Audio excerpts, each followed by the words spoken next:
Hello friends, welcome to my channel Cooking and Beyond by Induji. இன்னைக்கு idli and சின்ன வெங்காய சாம்பார் செய்திருக்கேன். அது எப்படின்னா ரொம்ப ஒரு நல்ல ஒரு breakfast. Is the world's best பிரேக்ஃபாஸ்ட்னு என்னுடைய ஒப்பீனியன். இது இதில் எல்லாமே இருக்குது. உங்களுக்கு கார்ப் இருக்குது, ப்ரோட்டீன் இருக்குது, வெஜிடபிள்ஸ் இருக்குது, எல்லாமே இருக்குது இதில். இது நீங்கள் ப்ளஸ் நான் கீ கொஞ்சம் ஆட் பண்ணியிருக்கேன் சாம்பாருக்கு. அதுலேயும் ஒரு நல்ல ஃபேட் இருக்குது. ஸோ இது ஒரு நல்ல ஒரு 3 இட்லி நீங்கள் சாப்பிட்டிங்கன்னா மதியானம் 1 o'clock வரையும் உங்களுக்கு பசியே எடுக்காது. பர்டிகுலர்லி வீட்லேயே செய்யணும்.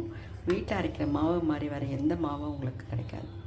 வீட்டில் தான் நம்ம சுத்தமாக ஹைஜீனிக்காக நல்லா அலம்பி நல்ல ரா மெட்டீரியல் வாங்கி நல்லா ஊற வச்சு நம்மளே பார்த்து அரைச்சி எடுத்தோன்னா உங்களுக்கு இதோட பெஸ்ட்டு ஹெல்த்தி ஆப்ஷன் எதுவுமே கிடையாது. நீங்களும் வீட்டிலே செய்து பாருங்கள். இட்லி கூட சாம்பார் வச்சுக்கலாம், சட்னி வச்சுக்கலாம், கொஸ்து வச்சுக்கலாம், உங்களுடைய ஃபேவரட்டான இதோட சட்னி வச்சுக்கலாம். தேங்க்யூ.